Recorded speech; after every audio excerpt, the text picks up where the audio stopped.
Northwest Now is supported, in part, by viewers like you. Thank you. Some view Arthur West as a litigious thorn in the side of state and local governments. Others see him as one of the most influential and effective open government activists in our state's history.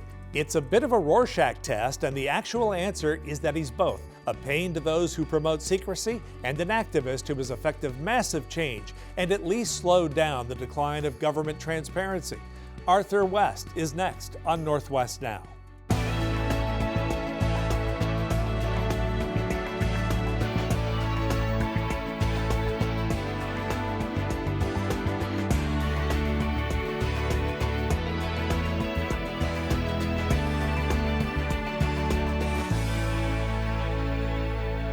Open government has been a big piece of the programming we've done here on Northwest Now, and that's for a very specific reason. America only works because we've built a high-trust society, and transparency is the key to that.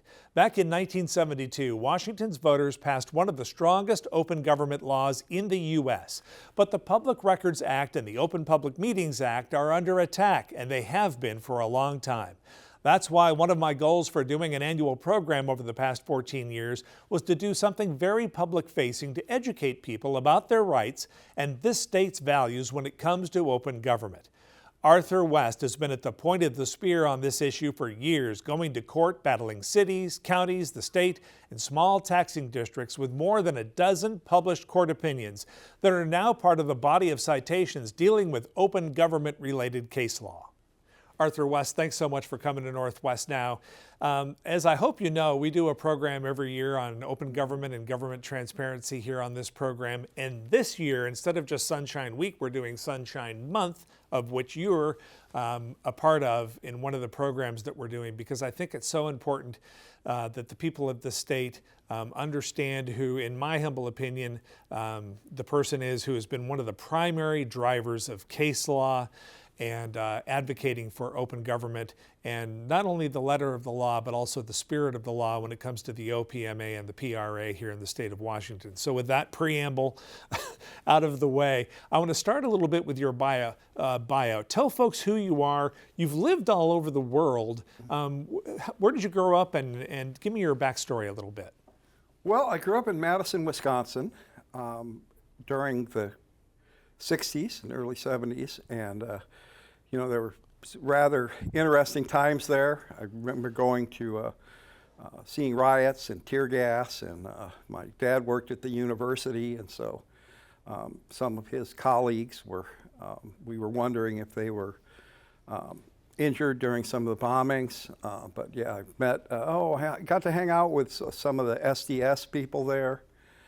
After that, I moved around quite a bit. We were in Japan for a little while. We were in Würzburg, Santa Cruz I lived in for some time, Escondido. We moved around a lot. How did you find your way to Olympia? I originally wanted to go to college here. Okay. So I attended Evergreen for a number of years. This may be a bit of a reach, but I still want to ask the question. Did your experience at all in living around the country and in living in other countries at all inform your career path? Well, I think it's important that people see how people live around the world, because you're just in one place, you get stuck in a certain worldview, and things are radically different. Even Eastern Washington's radically different. Some people, it's like in the Middle Ages. They haven't gone 50 miles from where they were born. I think it's very important to see other cultures. So as you aged and got into a career field, what got you dialed in on and settled on open government, government transparency? Why this area? Well, originally I was interested in how the legal system functioned. I did some environmental cases. We could drive around Olympia and show the various developments that we killed when I was doing that with some of my friends there. There's a big case, Rolling Fields, that we did. But then I realized that the environmental laws weren't any good if you couldn't get the information. And then environmental law is very difficult. I mean, you have files are feet thick and very difficult to win, and they keep making it more difficult all the time. So then I started filing records requests for environmental cases, and then I realized, well, the disclosure of records is where it's at. Okay, it's more important than the rest of it, and the environmental laws are actually disclosure laws at their very base. So they rest on the disclosure. Yes. Law. The environmental laws rest on those disclosure laws. Well, and they are disclosure laws. Yeah. They require an environmental impact statement, and that's a disclosure process. So I realized how important that was. I also ran into things, concrete things in the world that could be resolved or figured out by filing records requests. There was, Evergreen had a police force that was based on the Gary Edwards Posse Comitatus at one point that I researched. And at that point, Gary Edwards was like the nemesis, but lately, getting older, I realized Gary Edwards was one of the only county commissioners with any common sense. And Posse Comitatus being the idea that the county was the ultimate authority over civil society. Yes, and that he could deputize a police force. Right. And that's what Evergreen was prior to 1992. I sued them and the Criminal Justice Training Commission for the 440 hours of basic academy training based on the records I'd received, and won. That was the first case I ever won. In the interest of transparency and disclosure, all the lawsuits, and we'll talk about some of them, but I mean, you have been just a tremendous volume of litigation, most of which I would say, or at least a lot of which has been focused again on transparency and open government. A lot of awards and money has come along with that. So I want you to be able to address your critics, and I'm sure you've heard this criticism. He's just a troublemaker, he's a profiteer, he's a gadfly, he's out to do this for a profit. When people hit you with that, what do you say? Well, we live in a class-based society. People try to deny that, and most of that isn't that people make money, it's that I, not being a lawyer, make money. In virtually no case I've ever been in have I made more than the lawyers fighting me. And when I started out, the lawyers would make more in the morning in one appearance than I would make all month long. And yes, we are, human beings are incentive-based. If you want people to do things, there needs to be an incentive. The Public Records Act has that. But I mean, these cases sometimes take 5 or 7 years. Yeah. I mean, it's hard. You run into a lot of opposition. Writing an appeal, and I couldn't find any attorney. I mean, it's not a windfall. Could not find attorneys to represent me in these cases because the prospect of winning is not there, and you have to fight so hard and so long that lawyers will not take these cases on contingency, which means you have to, and I don't get paid unless I win. The people I fight against, they get paid $500 an hour, win, lose, or draw. Two things can be true at the same time, right? You can make a few bucks and also do some good. I mean, you can do well by doing good, right? I don't see those as mutually exclusive, and yes, I tell people, you can play the Blue Avenger and fly through the skies, righting wrongs, but eventually you got to get a paycheck. You got to go to Costco. Yeah. And yes, on occasion I made some very good money off of it, but none of those cases were easy. None of those cases were immediate. Often I had to go on appeal, and it took several years. I mean, Here's another point I'd make too, is when people complain and say, oh, that darn Arthur West, making all that trouble and filing these lawsuits and hitting us for public disclosure and public records, there's an easy solution for this, no? Yes, they could just give out the records. I would not have a job if they didn't hide stuff. And there's a lot of progress has been made due to the records requests that I've done. The discovery of dioxin in Butt Inlet came from a records request to the Port of Olympia from myself and one of my friends in 7 years of litigation. The caucus, one of the earliest cases I was involved in was the caucus campaign scandal of the early 90s. And that's when, Randy Tate and the Republicans were using the caucuses to run a tax initiative. I think it was I-602. And that was before they outsourced all of that to Tim Eyman, but I believe he was involved in the I-602. There was a whistleblower who made a complaint. The PDC did an investigation.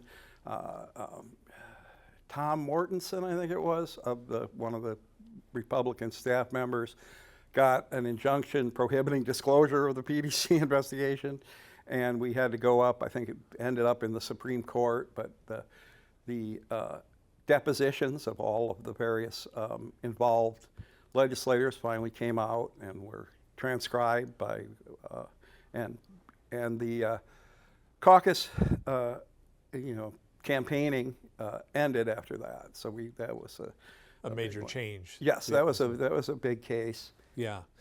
And then and that about what is it? In '94, I got involved with the DuPont Intel Warehouser project, and that was a project where in DuPont, where Intel wanted to build a chip manufacturing plant, and they were advancing that through a very stealthy process of just, they said they were building a building for research and development, and and I didn't even know until years later when someone told me. But in that one, I filed an environmental suit, and then joined with the farmer Ken Braggett, who owned the Delta before he gave it away. The big picture here is that these deals are being cut in the back room. Yes. And you don't know what's happening until a final action comes on an agenda. Yes. And it's like, what are you talking about? That is in principle, a lot of that is what you have been fighting against. Yeah, I mean, people try to say that I take easy cases, but if you look, I go against some of the hardest, most fortified defendants, the people who are actually trying to hide records that mean something. Big government, big cities, yes, big corporations. Yes, I don't. Yeah. I'm not, going after small school districts for technical violations. Right. I've always wondered this too, and set me straight on this. Do you follow news reports and get an idea about where PRA violations may be taking place, and then follow up and test a request? Or do you just send out 10, figure 5 are going to come back unfulfilled and incorrect? It's such a target-rich environment, you can do it that way. How do you go about making these selections and finding your targets? Well, actually, it's gotten a lot better. Since I first started, agencies take the Public Records Act a lot more seriously. Like I was filing requests long before it was popular, or fashionable to do so. And yes, it's developed a lot. It's taken more seriously now. You can sometimes win in the trial court, occasionally. But people tell me, a lot of times people will contact me and tell me what's going on in their little area. Sometimes I'll read things on the news. Sometimes I'll send out, if there's a certain thing that looks suspicious, I'll send out, a few dozen requests or half a dozen to different cities or people involved in things. Do you do it with another name or through another person? Because if somebody sees a request now from Arthur West, they're dang near, believe you me, they're going to fulfill it. Well, you might be surprised. Okay. A lot of times, the thing is, if you're not doing anything wrong, there's no reason to hide anything. And a lot of what happens is they're doing something wrong. They got something to hide. But that's a very small minority of agencies. No one hears about the agencies that have conscientious records officers who fulfill requests on time. And that is 9 out of 10 requests. You just answered my question. Do you think non-responsive, non-law following people in public records offices in cities, counties, state, all around are the exception or the rule? It's the exception now. I mean, we've had mandatory training. There's a training agency There's the Attorney General's ombudsman provides training and guidance. And so it's gotten a lot better. I mean, 30 years ago, they were violating it right, left, and center, and it was almost impossible to get any enforcement. You talked about the training. A lot of that runs through the state associations of cities and counties, and they have a record of resisting, to some degree, public records requests. Ultimately, in your view, do the associations of cities and counties in the state help or hinder transparency? Well, it's changed some. When I first, I don't know, over 20 years ago, when I first started going to the legislature and lobbying with Roland Thompson, we were often referred to as the usual suspect to testify in every Public Records Act bill for, I mean, decades. I noticed the Association of Cities, the Association of Counties, and the Port District Association were behind a lot of the bills trying to gut the Public Records Act. And I think I referred to them back 20 years ago as the unholy trinity and their minions of darkness. And then tell us how you really feel, right? Yeah. And then I had a period in 2010 when I sued those agencies to make them subject to the Public Records Act, which they strenuously resisted. In fact, when my process server and I went to the Association of Cities, the chairman of it said, who is this Arthur West? If he's not indigent now, he's going to be, we're a multi-million-dollar corporation who can bowl over ordinary citizens like him. And my friend goes, shh, you're just encouraging him. Yeah. So that was my experience with those people.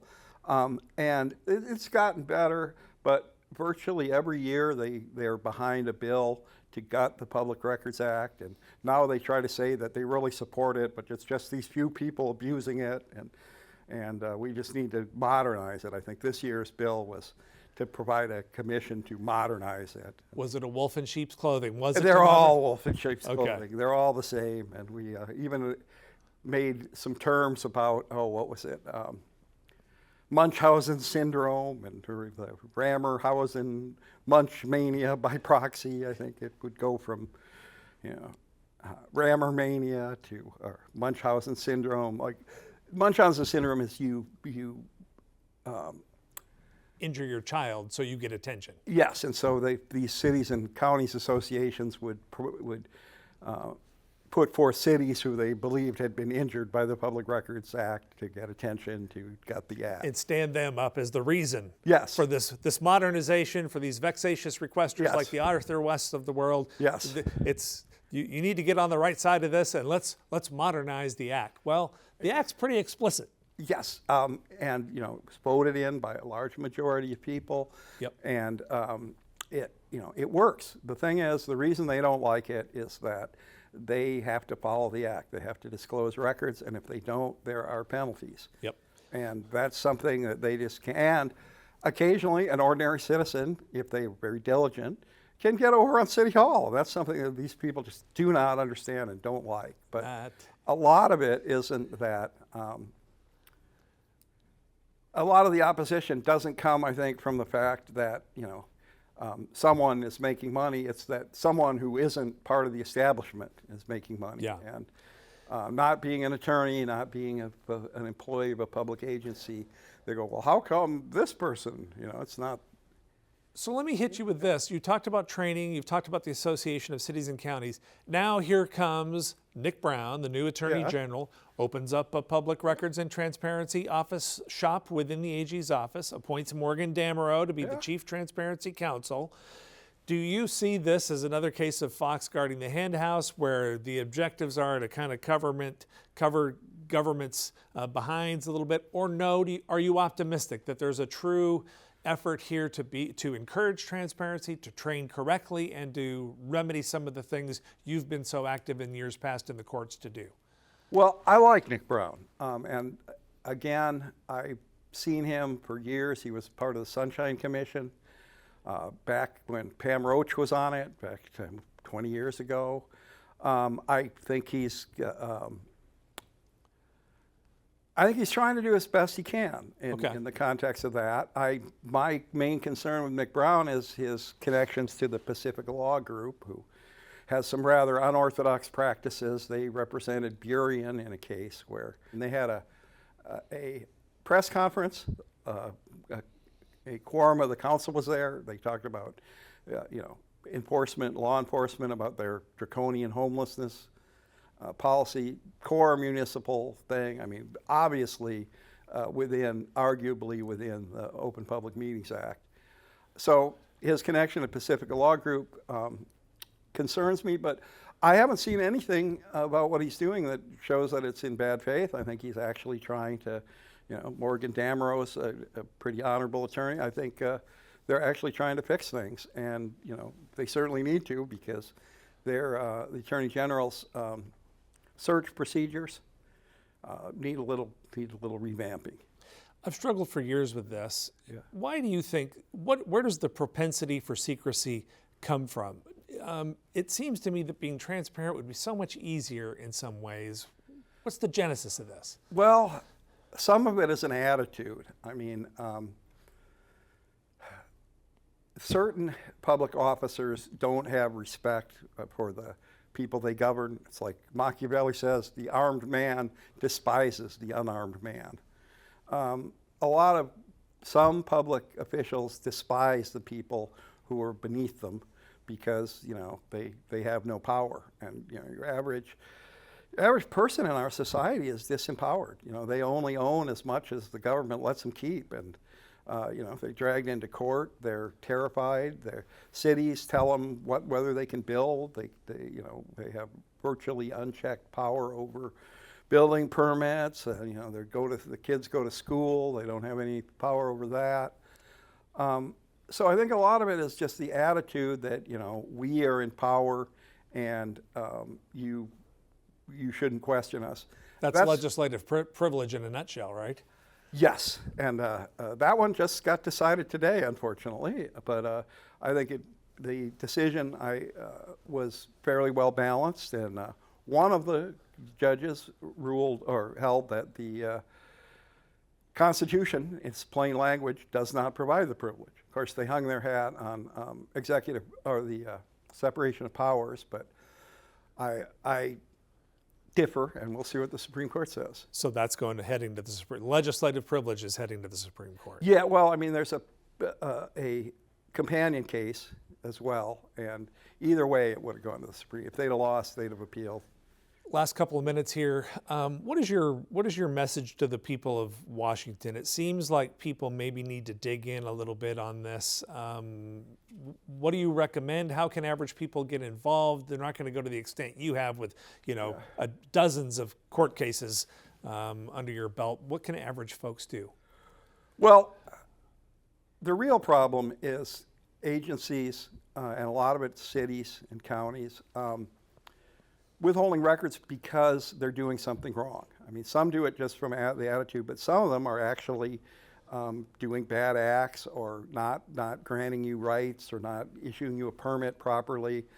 And that's where citizens need to learn how to file records requests, very politely file requests, get the information that if a city or a county is doing things that you think are questionable, file a detailed public records request to see what the communications are, what the policies are behind that, and at least then you'll know what's going on. And in some cases, again, in a very small minority of cases, they're hiding things because they're doing something illegal, or they're hiding money, or they're... In our last 60 seconds here, when you take this and put it all in the bucket and come out with something at the end, are you generally optimistic or pessimistic about the state and nature of government transparency going forward? Well, there are problems, including like the automatic exemption if you delete records, but it's gotten better. Over the last 25 years, we've made amazing progress. Okay. 90% of the agencies I deal with take the Public Records Act seriously, and get records out as quickly as possible. Okay. So I see things improving. I see the Attorney General's initiative as a positive step.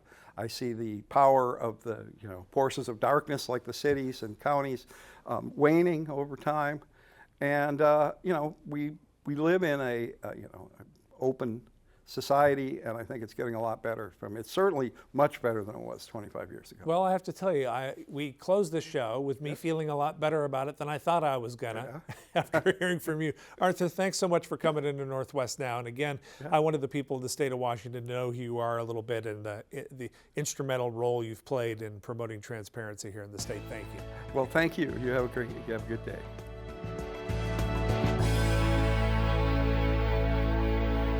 So, is Arthur West a profiteer and a gadfly, or an advocate doing important work that benefits the people of Washington and advances the cause of government transparency? The bottom line, my answer is yes. Despite the complaints, I think the people of Washington need him, at least until the highest ideals of the Public Disclosure Act of 1972 are routinely and consistently achieved. My thanks to Arthur West for coming to Northwest Now. I hope this program got you thinking and talking. You can find this program on the web at kbtc.org, stream it through the PBS app, or listen on Spotify and Apple Podcasts.